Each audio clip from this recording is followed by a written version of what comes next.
Verb take, जिसका अर्थ होता है लेना।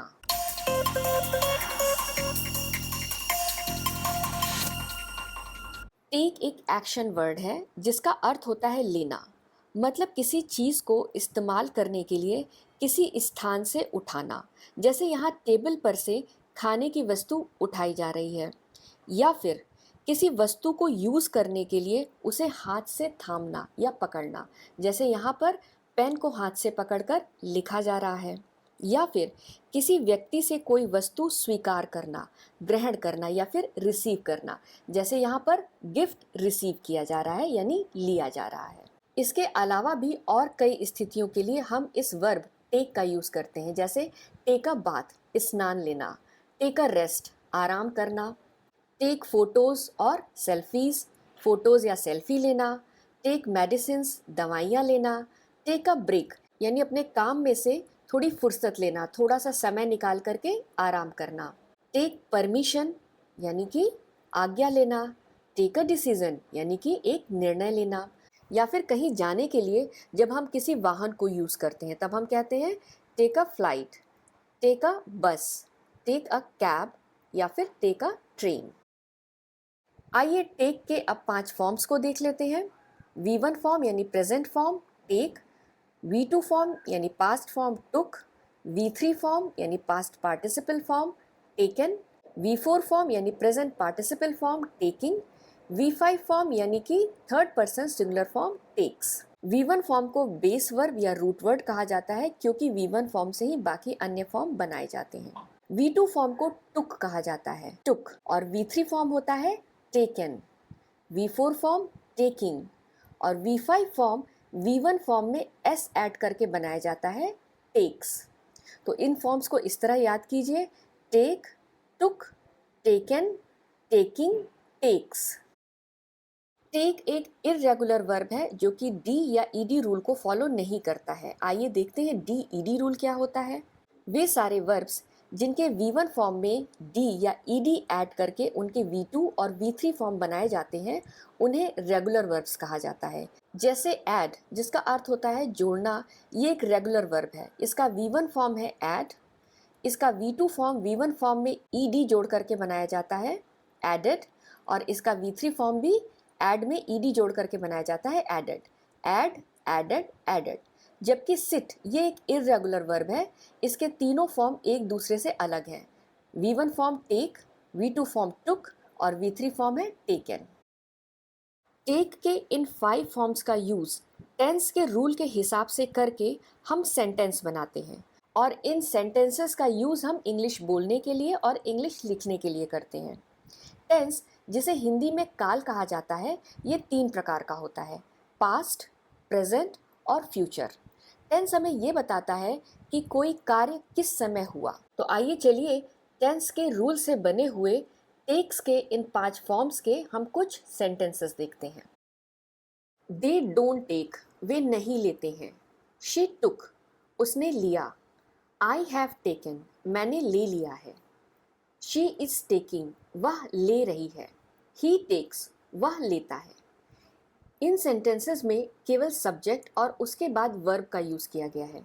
आइए एक पैटर्न का यूज़ करके हम इन सेंटेंसेस को थोड़ा इंफॉर्मेटिव बनाते हैं, थोड़ा इन्हें डिटेल्ड कर लेते हैं, जिससे ये थोड़ा बेहतर लगेंगे। हमारा पैटर्न है, इसमें हम सबसे पहले सब्जेक्ट लिखेंगे। सब्जेक्ट यानी कि कर्ता। किसी भी सेंटेंस में जो काम करता है या सेंटेंस जिसके बारे में होता है उसे सब्जेक्ट कहा जाता है। उसके बाद सब्जेक्ट जो काम कर रहा है यानी क्रिया, उसका नाम लिखेंगे। तो यहाँ हमारी क्रिया है टेक। उसके बाद उस वस्तु का नाम लिखेंगे जिसे सब्जेक्ट लेता है। वस्तु के नाम को ऑब्जेक्ट भी कहा जाता है। उसके बाद फ्रॉम का यूज़ करेंगे। फ्रॉम का अर्थ होता है से। उसके बाद हम सोर्स का नाम लिखेंगे, यानी उस व्यक्ति या उस स्थान का नाम लिखेंगे जहाँ से सब्जेक्ट वस्तु को लेता है। तो आइए एक सेंटेंस देखते हैं। I take a loan from the bank. I जहाँ सब्जेक्ट है, वर्ब है टेक, जिस वस्तु को लेता है सब्जेक्ट वह है लोन। उसके बाद फ्रॉम और उसके बाद सोर्स, कहाँ से लेता है तो उस सोर्स का नाम लिखा है the bank. I take a loan from the bank, मैं बैंक से लोन यानी उधार लेता हूँ। तो इस तरह से ये हमारा पैटर्न है। दे डोंट टेक, वे नहीं लेते हैं। ये प्रेजेंट इंडेफिनिट टेंस का एक नेगेटिव सेंटेंस है जहाँ दे सब्जेक्ट है। सब्जेक्ट जब दे होता है तो प्रेजेंट इंडेफिनिट टेंस का नेगेटिव सेंटेंस बनाने के लिए हम दे के साथ डोंट का यूज़ करते हैं, जो डू नॉट इसका कॉन्ट्रैक्टेड फॉर्म है, और उसके बाद V1 form of the verb use किया गया है। ये हैबिट या फिर रूटीन बताने वाला एक सेंटेंस है। आइए पैटर्न को यूज़ करके हम इस सेंटेंस को थोड़ा और इन्फॉर्मेटिव बनाते हैं कि वे क्या नहीं लेते हैं। ये रहा हमारा पैटर्न। सब्जेक्ट दे, डोंट, और उसके बाद वर्ब है टेक, और उसके बाद वे क्या नहीं लेते हैं यानी ऑब्जेक्ट ब्राइब्स। सेंटेंस बन जाता है दे डोंट टेक ब्राइब्स, वे रिश्वत नहीं लेते हैं। शी टुक, उसने लिया, ये पास्ट इंडेफिनिट टेंस का एक अफर्मेटिव सेंटेंस है जहां शी सब्जेक्ट है और उसके बाद V2 form of the verb use किया गया है। आइए पैटर्न का यूज करके हम देखते हैं कि उसने क्या लिया और कहां से लिया। ये रहा हमारा पैटर्न जहां सब्जेक्ट है शी, वर्ब है टुक, क्या लिया यानी ऑब्जेक्ट का नाम अ पेंसिल, उसके बाद फ्रॉम, और सोर्स यानी कहाँ से लिया फ्रॉम द टेबल। हमारा सेंटेंस बन जाता है she took a pencil from the table, उसने मेज से एक पेंसिल ली। आई हैव टेकन, मैंने ले लिया है। ये प्रेजेंट परफेक्ट टेंस का एक अफर्मेटिव सेंटेंस है जहाँ आई सब्जेक्ट है, हैव हेल्पिंग वर्ब है जिसे आई के साथ यूज़ किया जाता है, और उसके बाद V3 form of the verb use किया गया है। आइए अपने पैटर्न का यूज़ करते हैं और देखते हैं कि मैंने क्या लिया और किससे लिया।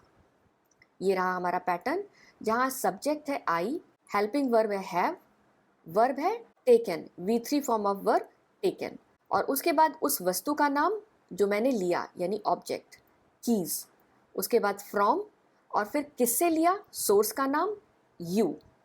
आई have taken keys from you, मैंने आपसे चाबियां ले ली हैं। ये प्रेजेंट परफेक्ट टेंस का एक सेंटेंस है क्योंकि कीज लेने का काम मैंने पास्ट में किया, लेकिन प्रेजेंट में उसका रिजल्ट ये है कि कीज अब मेरे पास है। शी इज टेकिंग, वह ले रही है। यह प्रेजेंट कंटिन्यूअस टेंस का एक अफर्मेटिव सेंटेंस है जहां शी सब्जेक्ट है और उसके साथ इस हेल्पिंग वर्ब का यूज किया गया है, साथ में taking V4 form of the verb का यूज किया गया है।